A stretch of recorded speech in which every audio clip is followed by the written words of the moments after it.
आज के digital India के जमाने में सड़क, बिजली, पानी और शिक्षा जैसी मूलभूत बुनियादी सुविधाओं से भील आदिवासी समुदाय आज भी जूझ रहा है। मध्य प्रदेश के आदिवासी बहुल गांव आज भी सरकार की योजनाओं से वंचित है। यह कैसी विकास की गंगा है? यह कैसा डिजिटल इंडिया है? और कैसे कौन दिलाएगा इन आदिवासी लोगों को उनका अधिकार? गुना जिले की मधुसूदनगढ़ तहसील से करीब 23 किलोमीटर दूर सागोड़ी गांव, पीपल पानी गांव, मजरा गांव, रामटेक गांव और रामटेक कोटरा गांव आजादी के 70 साल बाद भी अपनी बुनियादी सुविधाओं से वंचित है। इन गांवों में चलने के लिए रास्ता, शिक्षा के लिए स्कूल, पीने के लिए पानी और हैंडपंप और प्राथमिक शिक्षा के लिए आंगनबाड़ी तक नहीं है। आखिर गुना जिले के ये आदिवासी बाहुल गांव विकास की धारा से क्यों पिछड़ गए हैं? देखिए हमारे सहयोगी जालम सिंह की यह खास रिपोर्ट। एक तरफ भारत सरकार के द्वारा स्वतंत्रता दिवस की 75वीं वर्षगांठ देश भर में धूमधाम से मनाई जा रही है।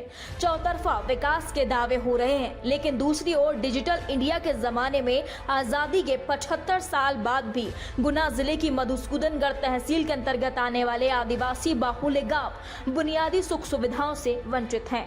आज भी आदिवासी समाज मूलभूत सुविधाओं के अभाव में जानवरों जैसी जिंदगी बसर करने को मजबूर है। सवाल यह है कि आदिवासी समाज के सागौड़ी, पीपल पानी, मजरा, रामटेक और रामटेक कोटरा गांव आखिर कैसे सरकार की योजनाओं से वंचित रह गए? क्या उन पर प्रशासन के नुमाइंदों की नजर नहीं रही?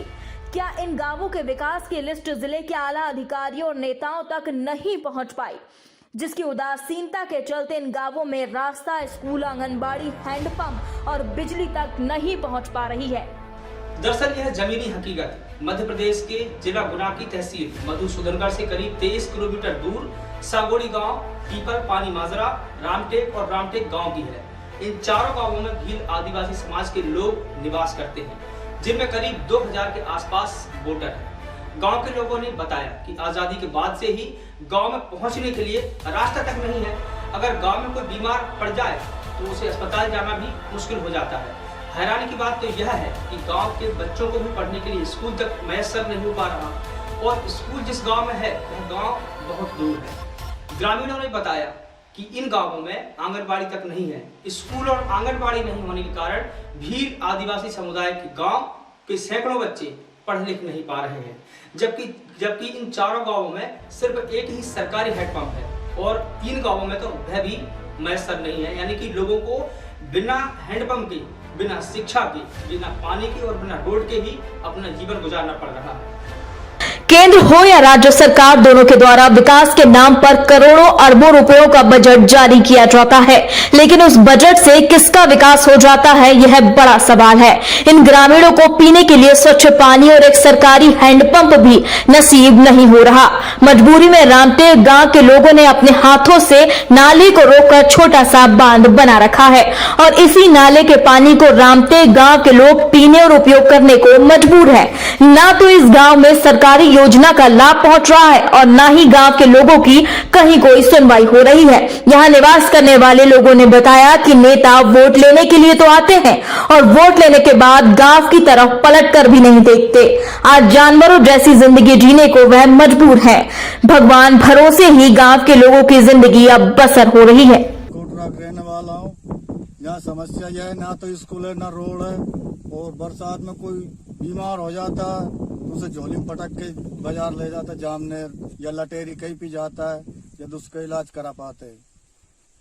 तो समस्या रोड की तो इतनी ज्यादा है, स्कूल की, रोड की अति ज्यादा। गांव में स्कूल है या नहीं? नहीं है।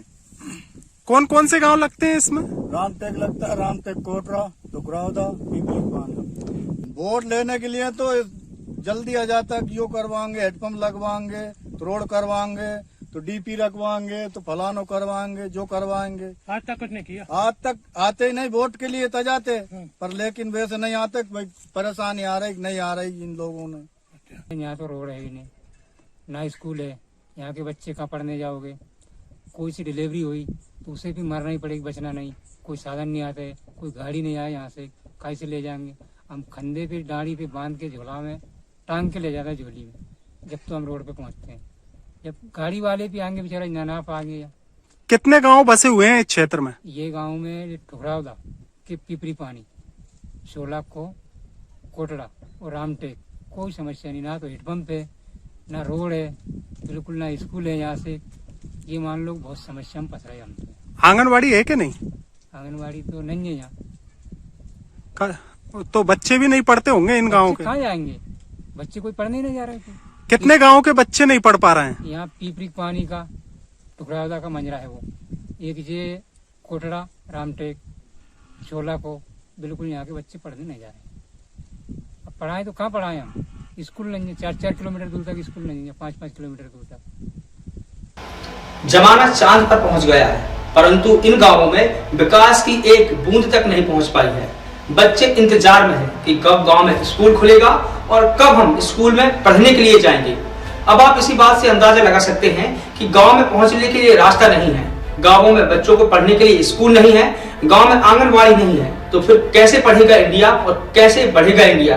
यह सवाल है उस इंडिया से जिस इंडिया को बढ़ाने के लिए नेता लोग बात करते हैं।